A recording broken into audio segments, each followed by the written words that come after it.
secret embryos of the demon past haunt.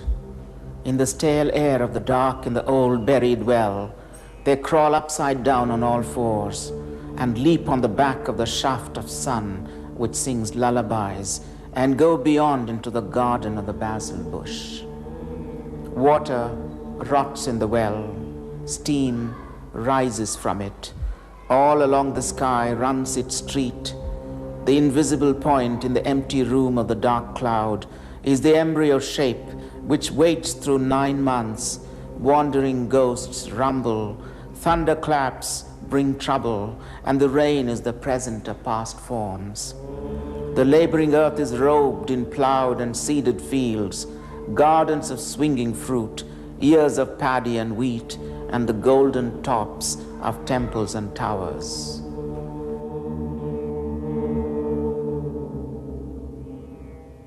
I always wanted to be myself throughout. Say what you think and do what you say. This is called in Sanskrit Khakara Shuddhi. It is required in life as much in poetry as in life. Never write anything which you do not feel or you not experience. Take everything out of your consciousness. What you have felt, what you have experienced, what you have seen, what you went through. That should be stuff for pure poetry. I told him. Mogeri Gopalakrishna Adiga, of whom a younger contemporary said that he was a poet who opened the eyes of a generation.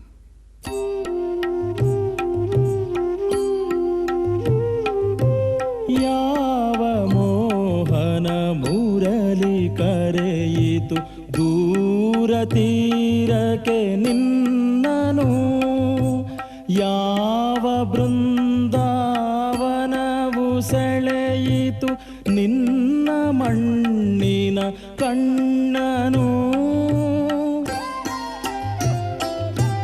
ಹೂವು ಹಾಸಿಗೆ ಚಂದ್ರ ಚಂದನ ಬಾಹುಬಂಧನ ಚುಂಬನ ಬಯಕೆ ತೋಟದ ಬೇಲಿಯೊಳಗೆ ಕರಣ ಗಣದಿ ರಿಂಗಣ ಒಲಿದ ಮಿದುವೆದ ರಕ್ತ ಮಾಂಸದ ಬಿಸಿದು ಸೋಂಕಿನ ಪಂಜರ ಇಷ್ಟೇ ಸಾಕೆಂದಿದ್ದೆಯಲ್ಲೋ ಇಂದು ಏನಿದು ಬೇಸರ. I was influenced first of all by Kadengod Shankabhatta. I liked him very much. His Nalme, I read it a number of times. He was a good poet and traditional, of course. But would write very well. Have you read him? First influence was Kadengod Shankabhatta.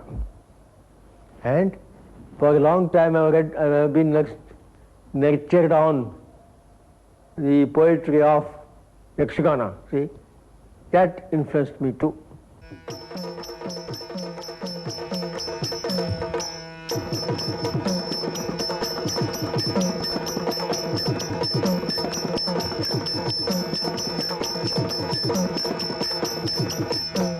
We started at 10 or 12 o'clock in the night and we used to stay there till morning. If we felt as sleeping, we would sleep. Then get up when Rakshasa Vesha came. And because he would shout and roar and he would make the whole neighborhood awake. And we would get up also at that time and see. If not, lie down and sleep. But get up in the morning, early morning and go ahead.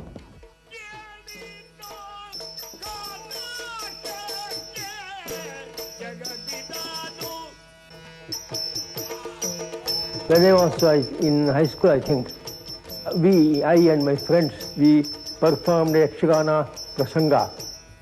And we performed the whole play during the night. And it was supposed to be a success.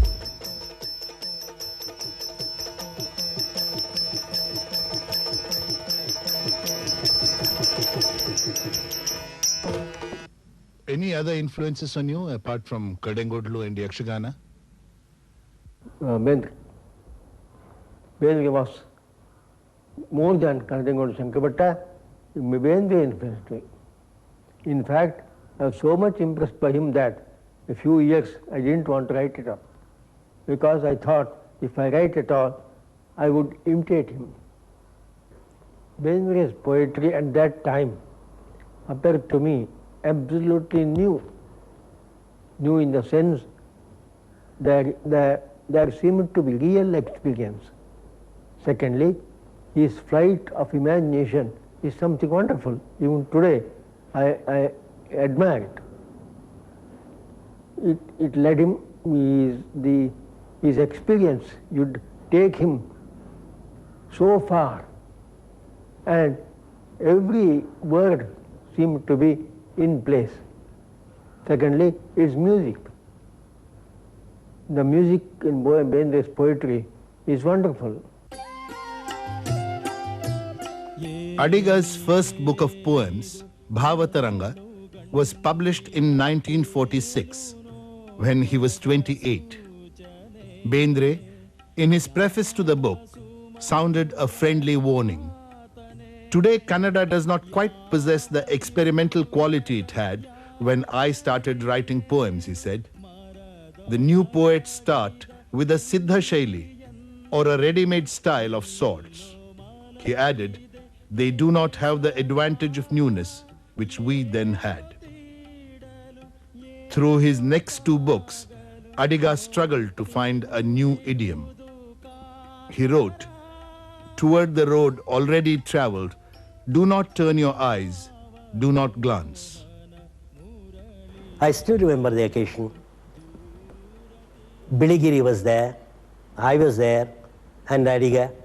We met one evening in some hotel, and then we started talking about poetry, about literature, about the Navodaya movement, and about the changes that needed to be brought into Kannada literature if it had to have a fresh breath of air. And then we walked and walked and walked.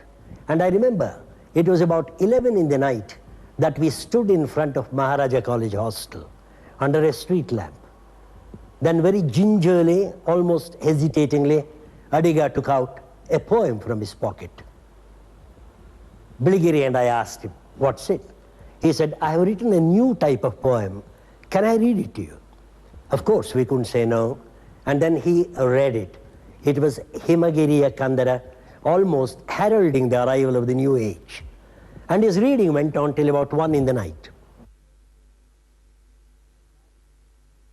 Himagiriya Kandara, The Valley in the Snow Mountain, as well as other poems of his written around the same time, shocked Kannada readers. Firstly, because they did not conform to what poems were expected to look like, and secondly, because they denied everything acknowledged as poetic. In fact, the poems mocked the Navodaya sensibility of Kadengodlu and Bendre, shaped by the English Romantics, which had informed Adiga's own poetry until then. Do something, brother. Keep doing something, anything. You mustn't be idle. Pull out this plant, nip this little leaf, crunch that flower. There is grass, run your faggots through. Butterflies, parrots, sparrows, chase them, hold them, cage them, pluck their wings and pull their fur and feather. There in the garden grow for the wild elephant's feet jasmine and the banana's gold. All over your walls, virility's master switchboards itch for your fingers. Close your eyes and pull 20 down. Earth, water, the skies, they're all your geese with golden eggs. Gouge them, slash them. But winter mists, light foggy walls that line the space between your face and mine. The road sighs and breaks in two under the eyes. A couple of mountain peaks rear their hoods and lower upon your head. Or lightning wings from the sirens that sing on every tree. Do they plunge you into anxieties and the dilemmas of reason? No, no, this won't do. You're a simple man, and that's your strength. Horse sense and the blinkers are your forte. Do something, anything, anything, brother. Idle men on burdens on the land. this is right, this is natural, this is the one thing needful. Adiga used to come to the center of city every day, every evening, with a large bag in his hand, and we would all meet at a coffee house which was in the center of Mysore. And then we would order 1x2 coffees and drink these 1x2 coffees for 3 or 4 hours. And since we were all very poor students, Adiga invariably paid the bill, you see. And then we talked on everything, on politics. And what was great about this movement was that we did not see any difference between our seriousness in contemporary affairs, our seriousness in literature. They were not apart. And we thought that the older poets had kept them apart, and hence their poetry had suffered. That was one of the convictions. Of course, I don't write much. I never believe in writing every Sunday. A friend of mine, I don't want to name him, he used to tell me, "Sir, I write a poem every Sunday. I'm inspired," he said. I said, "I'm not inspired like that way. I never get inspired. I only perspire and write," I told him. Adiga collected his new poems in a book called Chande Maddale.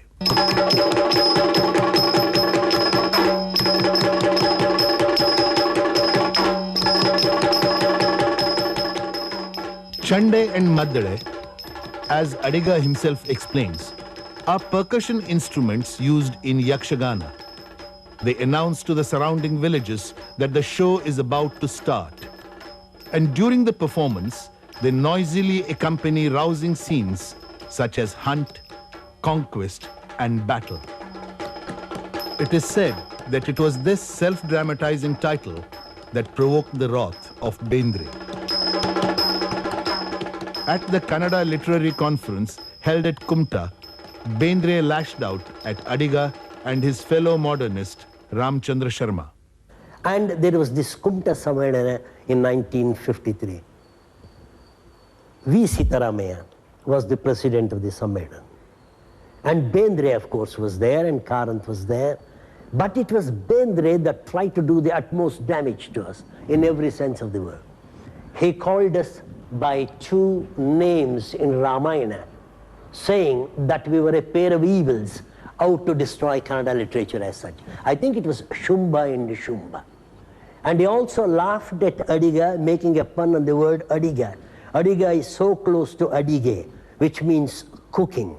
And therefore he described Adiga as Pakachari. That means a high priest of culinary arts. But the modern age had come to stay in Kannada, and Adiga was its undisputed leader.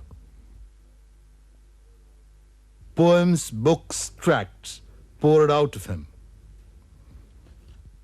His anthology, Bhumigita, The Song of the Earth, was published in 1959. It contained only 8 poems, but almost every one of them was immediately acknowledged as a classic. Right on the highway is the well-known house. Even the hill tribe knows their dress. A 1920 model, strong foundations, all concrete.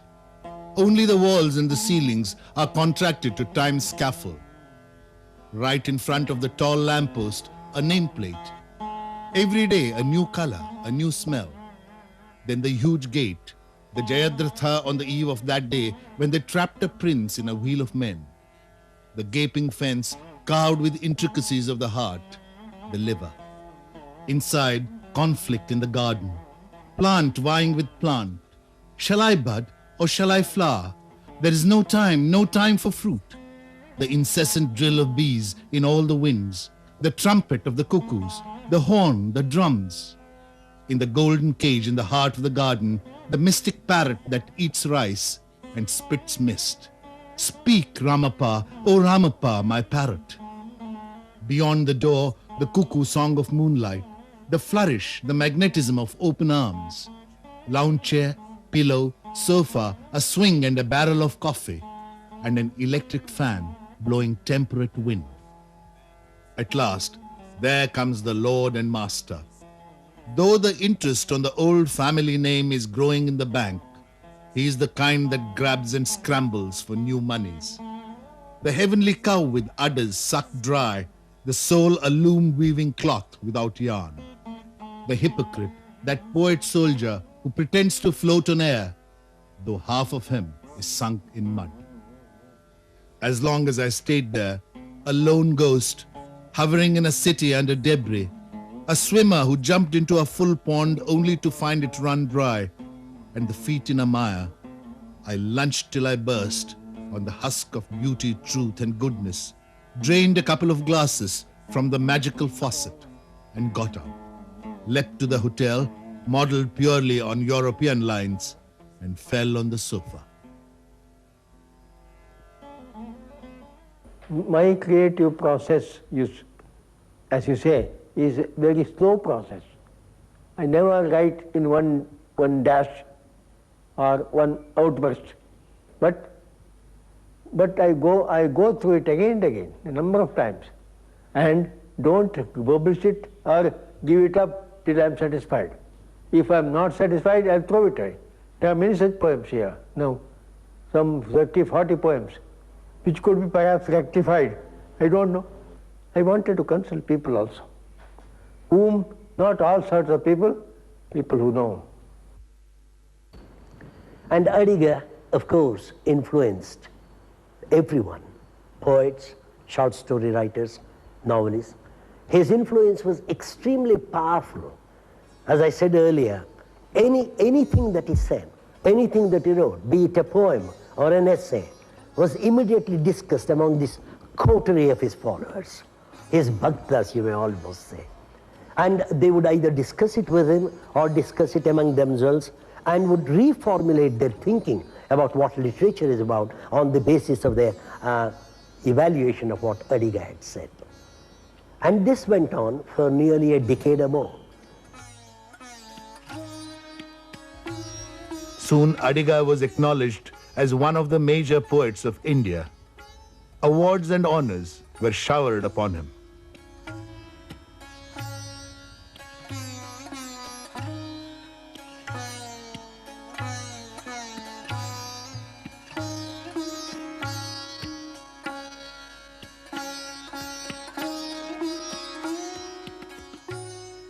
I remember the excitement of reading all the poems of Adiga. I still remember Adiga bringing his Bhumi Gita poem, a major poem at the time, and how it began. It begins like this. Huttu ಮಲೆಘಟ್ಟ ಸೋಪಾನ ಕೆಳಪಟ್ಟಿಯಲ್ಲಿ ಉರುಳು ಮೂರೇ ಉರುಳು ಕಡಲ ಕುದಿತದ ಎಣ್ಣೆ ಕೊಪ್ಪರಿಗೆ ತೆಂಗುಗೆ ಗರಿಗಳ ಬೀಸಿ ಕೈಚಾಚಿ ಕರೆದಳು ಅಡಿಕೆ ಕೊನೆ ಗಿಲಕ್ಕೆ ಹಿಡಿದು ಆಡಿಸಿದಳು. What we liked at the time was the enactment in the lines itself, you see, and then you get a feeling of all these Western gods, and then the nearness of the sea is urulu, mure urulu, kadala kudithude enne kopparige. And then it enacted everything. For instance, now there are two trees. One is the coconut and the other is the arecanut. And the way they sway to the wind is different. And Adiga seemed to capture for us in the sound of the language the movement of the two trees. Tengu garigala beezi kaichachi karadalu, all these are elongated vowels. Adike gone giliki, giliki. It is like the little rattle, that the children use. And that's how the arecanut tree sways in the wind. It doesn't sway like the... So it was an enactment. Birth. On the bottom rung of the mountain slopes, roll only thrice to reach the oil cauldron of the boiling sea. She waved the coconut leaves and beckoned with her hands and shook the rattle of the areca bunch. She sat at the turning center of the sugarcane press and bequeathed the eternal downpour of the heartbeat. With paddy, wheat, ragi and corn, out of winnowing fan she fed me a song of flesh. She laid me down on a cliff of fragrances of jasmine, bellflowers and jaji. She rinsed me in the sweetness of bird voices and bee sounds. To the apocalypse of the cloud in the sky, she joined below the spark of life. It was an enactment. It was also a very philosophical poem. I thought she was the mother. No, she is not the mother. She is a Sakutai. My real mother must be somewhere else. You know, a feeling like that, which is so human, so personal, get transformed. You know, he is the first poet, I think, in Kannada who was Arshadrishti. He went back to the Vedic lore, not in a celebratory spirit at all, but for search. Not to celebrate the past, not to revive the past, but to question, to understand the present. He has a deep memory of the ecstatic, the possibility of the ecstatic. And hence his vision of man is that he is neither of the earth nor of the sky. There is an element of the sky and the earth in him, whereas the real beings of the earth are Huli, Chirate, Ane, Kodaga, Katte, Ivu Ivala Sahaja Santana. These are the real children of the earth. The tiger, the snake, the bird, all these are the real children of the earth. Whereas in my case, I am part earth, part sky. And hence that great image which comes at the end of the poem, Bhumi Gita, the blind person is riding on the lame person. While we were shooting this film, Adiga often talked of his birthplace, Mogeri. Despite his ill health, he was keen to accompany us there and guide the shooting. Girish, my memory has become very weak now, you know that. For one thing, I'm old. For the other thing, what is that? You know that in 1986, I had a stroke. After that, I forget things too soon. I may forget tomorrow that you came to my house today. But I remember things of my childhood.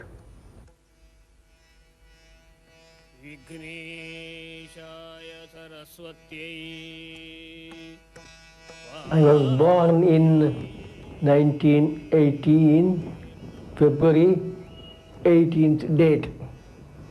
I was born in a small village called Mogeri in South Canada.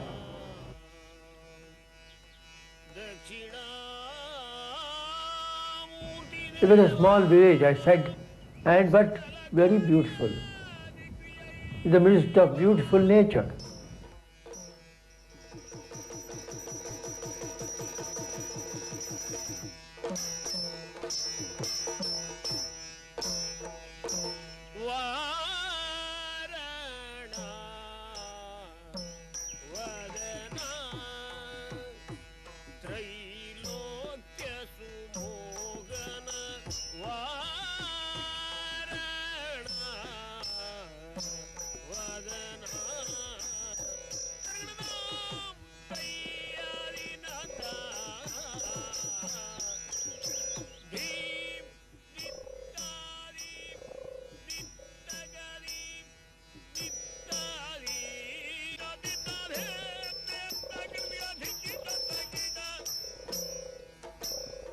Throughout his life, in poem after poem, Adiga returned to Mogeri for some of the most vividly remembered images in his work, for the norms by which all later experiences were judged, to define his identity and to reevaluate the past.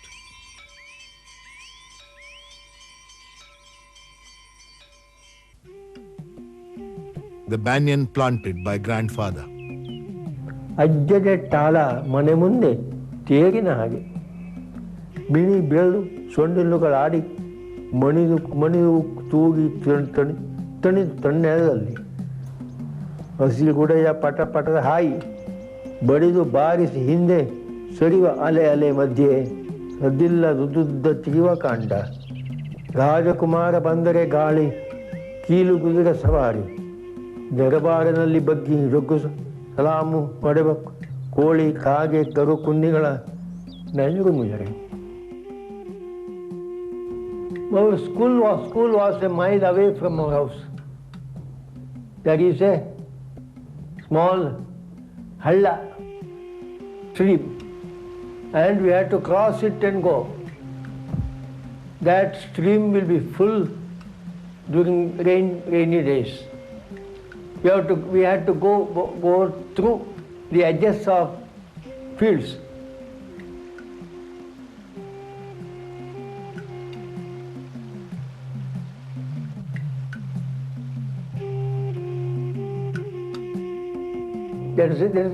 Those days were very interesting.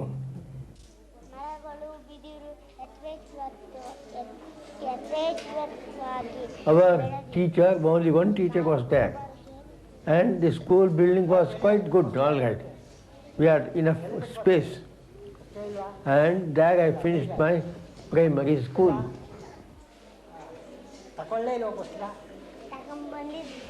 But he was a good teacher, all right. Subhaya Udupa, he was called.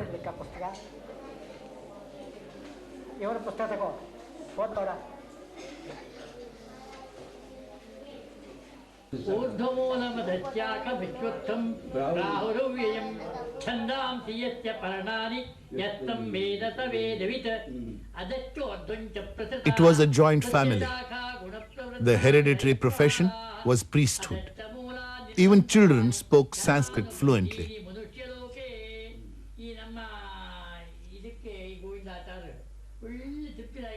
The men practiced astrology and were well versed in astronomy. Adiga's father published a Panchanga, an almanac, which was widely respected.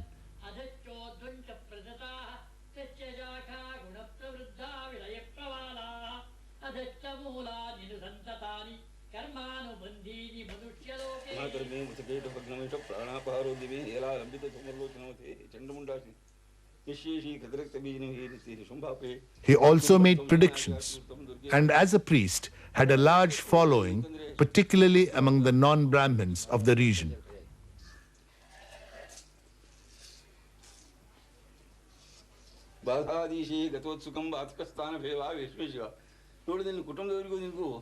Adiga's family members pursue these professions even today. I even now remember my father.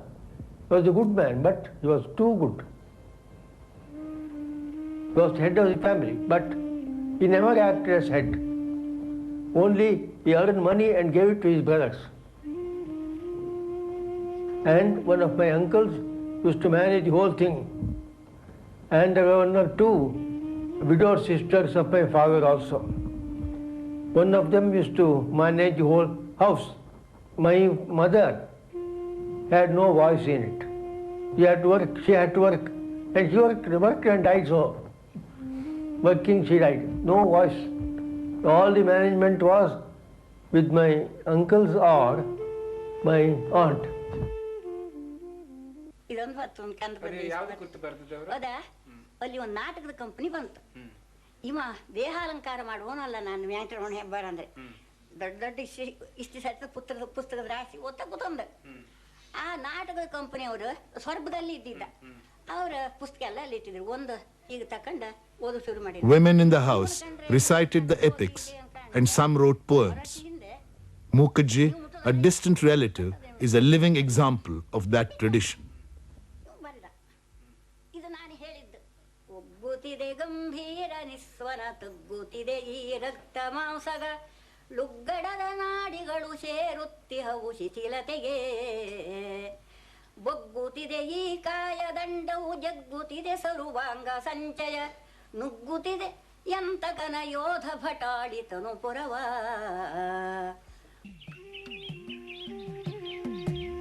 They were also agriculturists. It's this closeness to the land that accounts for Adiga's famous dictum that literature should have mannina vasane. It should smell of the earth.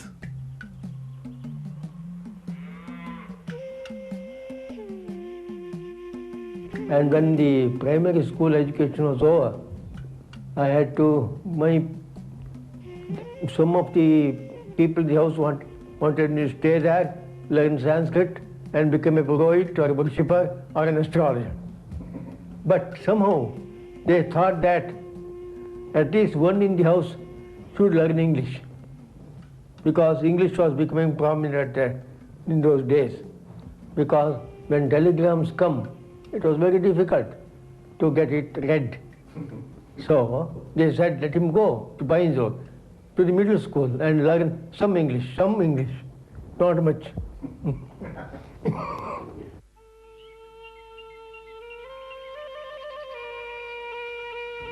The Bainzor Middle School was 4 miles away from our house.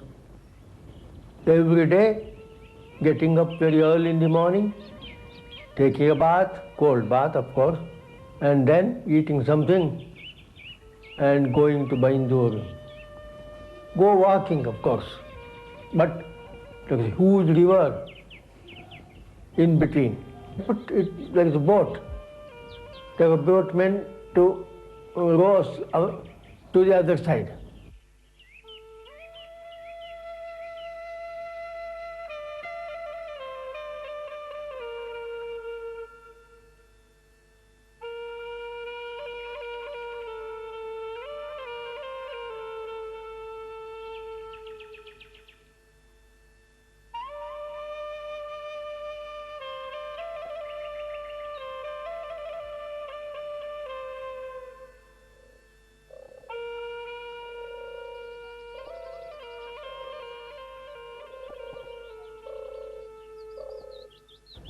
Before going to Bainzor, there was a row of houses of Mohammedans. We were terribly afraid of them. We were holding our breath and walking, fearing that something may happen at any time. But of course, nothing would happen, of course. When the school was over at 4:30 or 5, we used to come back walking.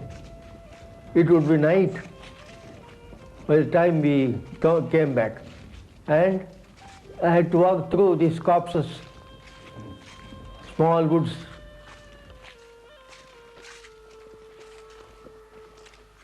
But by that time I was a brahmachari. I had a yajnopavita. Therefore, by holding yajnopavita and muttering some mantra, we would walk through the copse. The life in Bainzor, in the Bird High School, middle school, my life was quite promising, helpful. In the class, I used to get the first place always there. But my people did not want me to continue my study. They thought that middle school education is for me. Kundapur was at that time very distant to us, some 16 miles from our village, and that meant some expense. Our people did not want to incur that expense, but there was my aunt, became a widow very early in life, but she was an excellent woman. She stood by me. She said, Gopala should go to Kundapur and study. If you have to spend anything, I shall do it, because she used to get some annuity.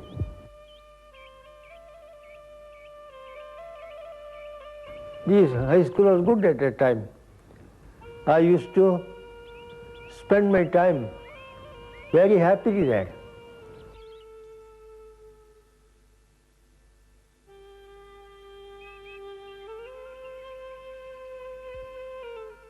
In the evening, we all went to the river side and looked at the waters and the boats flying by.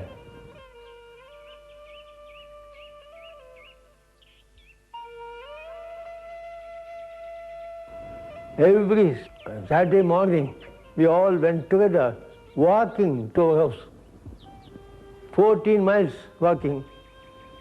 And walking, we were able to reach our homes by 12 or 1.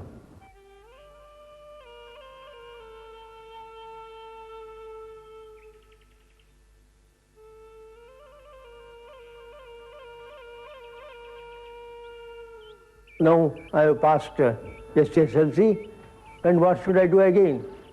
All my people at home are against my going anywhere for further study. But some others, my second aunt, she stood by me, and my second uncle. It was supposed that education will be easy in Mysore because there are many charitable people who are willing to help students. I can have weekly meals there, it's called. That is, eating every day in one house. Actually, Adiga did not need to depend on free meals from charitable relatives to continue his education. His family was well-to-do and could afford to pay for his education in Mysore. But his father, the real head of the family, was not interested in family matters, while the uncle was interested mainly in conserving family wealth. For all his nostalgia, Adiga's autobiography, Nenapina Ganinda, From the Mine of Memory, has some caustic comments to offer on life in a joint family. But Mysore, in his own words, was like a miracle. His intellectual horizons widened. He cut off his Brahmanic tuft and started wearing a khadi cap. He read voraciously and wrote poetry. His poem, Valatoti, won the prestigious B.M. Srikanthaya Award in college.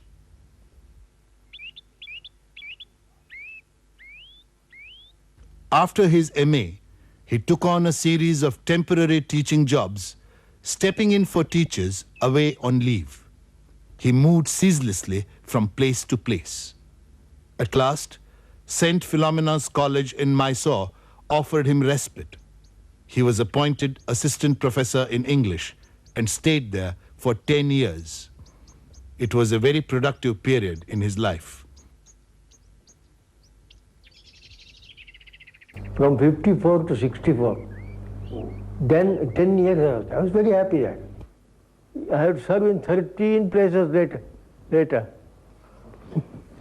By nature, I stick to a place. I am not a wanderer by nature, not a gambler. I will stick to a place. But most fortunately or unfortunately or accidentally, I don't know how to describe it, but I had to move from place to place. 13 places. After that, after passing my MA examination in Mysore, I had to serve in 13 places. Last place I was in Simla, Indian Institute of Advanced Study. So far I never dreamed that I will go there. From Mogeri, see, if I did not go away from the place, I would have certainly lived there a Purohit. And perhaps written some poems also. But fortunately or unfortunately, I left it. Idannu bayasirlilla. One didn't wish for this. Didn't wish to shadowbox with the cold in the very valley of the snow mountain. To leave behind wife and children who warmed my heart and gave it a haven, a boundary, gave my vagabond mind an end and a goal, and to come away 1,000 miles to cook my lentils. The lentils don't cook. The rice doesn't boil. The sour smell of the buttermilk curry you can't make here reaches out all the way from there to here.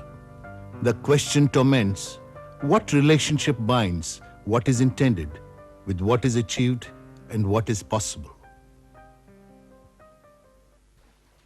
The poem then refers to a traumatic experience he had in his childhood.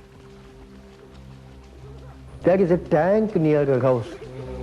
In that tank, one day, my brothers and a relative of ours were swimming. I was looking at them. I was very young at that time, standing on the bank. I was inspired to swim. I just jumped in and took hold of the leg of a swimming fellow, but he kicked me out. I was about to go to the bottom. But my brother, who was very nearby, he came and caught me up and saved me. The poem ends, is life falling into water before one has learned to swim? Or is life death itself? I never believed in keeping a diary of all the events of my life because I never thought of writing a biography. But I will tell you what I remember. I was married in 1947. My wife was far younger to me. I think some 10, 12 years. I married her, not out of love, for she was so young at that time. She was very young. And it took a number of years before some real contact could be established. Because I was a teacher at that time, I was a student of literature, I was a poet, and I used to move out here and there. And she followed me, of course. She had that intelligence which I lacked. I don't know how to manage money. I don't know how to manage things in the house. She learned everything, and ultimately time came when I depend upon her entirely. Now I understand her real worth because in everything I have to depend upon her. Not only for feeding me, but looking after me in everything. And I feel very happy.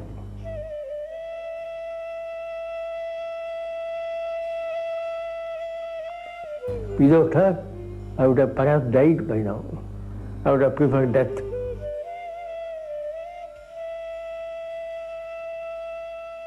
Adiga has 2 sons and 3 daughters.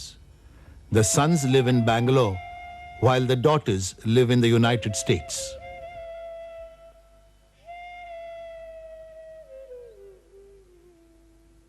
Adiga's childhood had been spent in an atmosphere of political fervor. All the people in the house were followers of Gandhi, non-violence, and Satyagraha and all those things. His father addressed political meetings and wrote and published patriotic songs. So did other members of the family.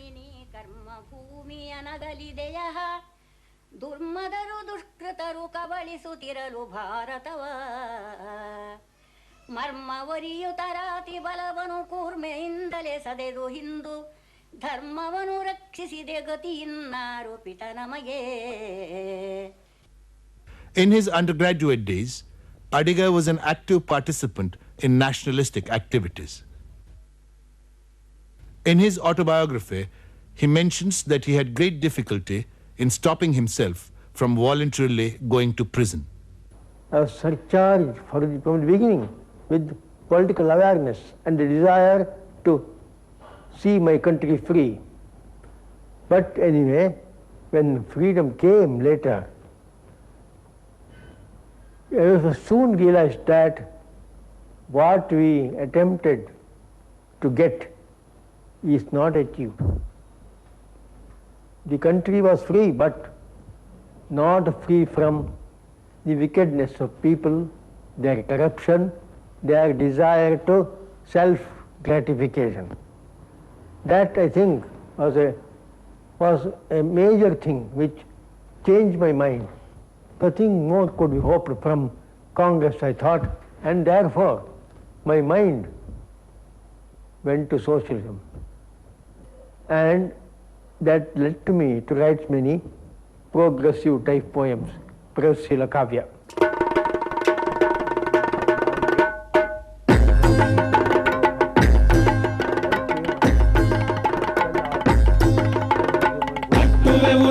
ಹೊಸನಾಡೊಂದನು ರಸದ ಬೀಡೊಂದನು ಹೊಸನೆತ್ತರು ಕುಕ್ಕಿ ಆರಿ ಹೋಗುವ ಮುನ್ನ ಅರೆಯದಿ ಮಾಂತ್ರಿಕನ ಮಾಟವ ಸುಡುವ ಮುನ್ನ ಉತ್ಸಾಹ ಸಾಹಸದ ಉತ್ತುಂಗ ಬೀಚಿಗಳ ಈ ಕ್ಷುಬ್ಧ ಸಾಗರವು ಬತ್ತಿ ಹೋಗುವ ಮುನ್ನ ಕಟ್ಟುವೆವು ನಾವು ಹೊಸನಾಡೊಂದನು ರಸದ ಬೀಡೊಂದನು.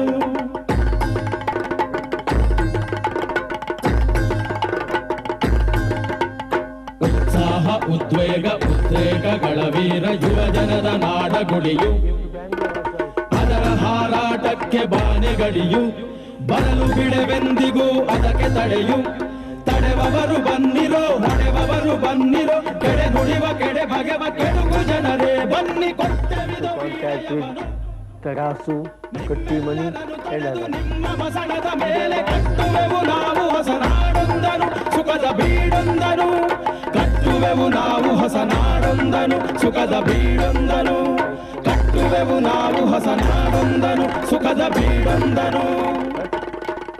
I was disillusioned even that later.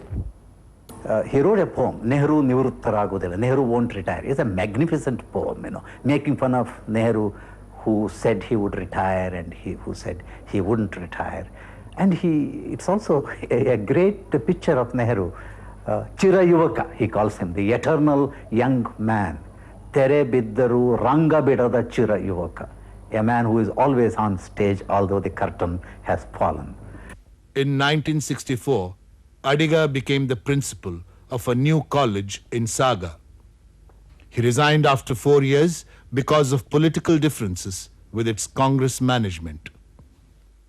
At that time, the people in Udupi invited me. Purna Punya College. At last, I was able to go to my own district, South Canada, and I could go to my house. I could see my own people. I was very happy.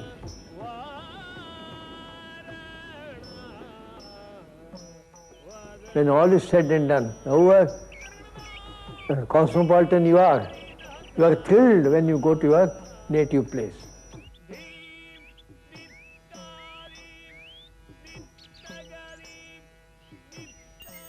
But even here, politics beckoned. He was persuaded to stand for the parliamentary election of 1972 on the Jansangh ticket with the support of other non-Congress parties. But the college was managed by Ramachandra Swamiji, and the Swamiji agreed to it the first day. Next day he phoned that I should not do it. I said, you yourself agreed, and I have given my word. I don't want to go against word. I will go, I said. And he kept so quiet. And I left and came back to Bangalore.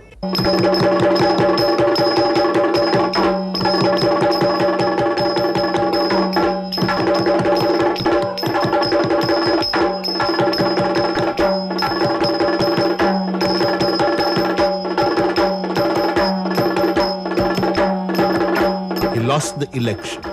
The college authorities suspended him. Everything is decided in this country by one's caste and by one's impossibly good talk. Election winning depends entirely on one's caste, the money one can distribute and the liquor one can provide. But I never did all those things. And our people worked very hard. In the right direction they worked. All the RSS people, Jansangh people, they selflessly worked. And they are tolerant also. They never begin anything against any community they belong. They are true Hindus. Don't do anything out of fear. Don't be cowardly. Be a brave man. Shama virasya bhushanam.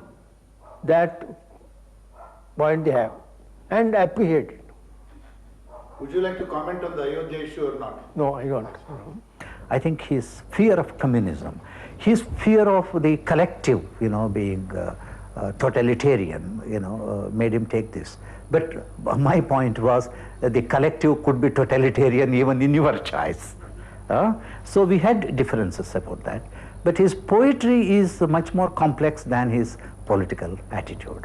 Yes. Among all our authors and writers, poets, the only two people whom I wanted to meet personally and bow down were Bendre and Karnad. I don't bow down to people. I stand squarely up and look at people. I don't want to bow down to anyone, but there are two very great people whom I respect. Karnad for his honesty of purpose, his straightforwardness, He is many-sided, intelligent and imagination. Bendre for his greatness as a poet. No one like him anywhere. In India at that time, perhaps in the whole world. Therefore, I bow down to him. Lord, plying the well-known pumps of heraldic praise, your hirelings bend double. Others, gouty wagtails, lick the land for crumbs. One snuffs his candle out and seeks like a eunuch leech the warm marshes in the cracks of light. Another sissy gives his back to the time-fed rumps and sheathes his dagger deep. Lord, I am not one of these. The taper wavers in the wind. Even electric lamps are vulnerable to a blow. Your mountain of vapors condenses to a seminal drop and digs into the earth in its arrogance and spills itself everywhere. For liquefaction's ecstasy, even A group of Kannada writers complained to the chief minister that this poem was pornography passing for literature. Adiga received a note from the chief minister's office asking him to see the chief minister at the latter's convenience. Adiga replied, I do not see what there is for me to discuss with the chief minister. I am a poet, and if the chief minister has his convenience, I have mine. He added, it's not possible that this poem is obscene. Habit of bearing upon its back the airy thighs of the immense world. Forgetful of the little bed chamber upstairs, you are the one, the only one with the seminal sap rising to burgeon in no common loins, nor waking to pour it between compatible legs. Awareness such as this, my prince, is an egg half brooded over. Let the great hawk come bursting through his shell, churning the winds like a silver gleaming staff, while the burdens loosen under your haunches.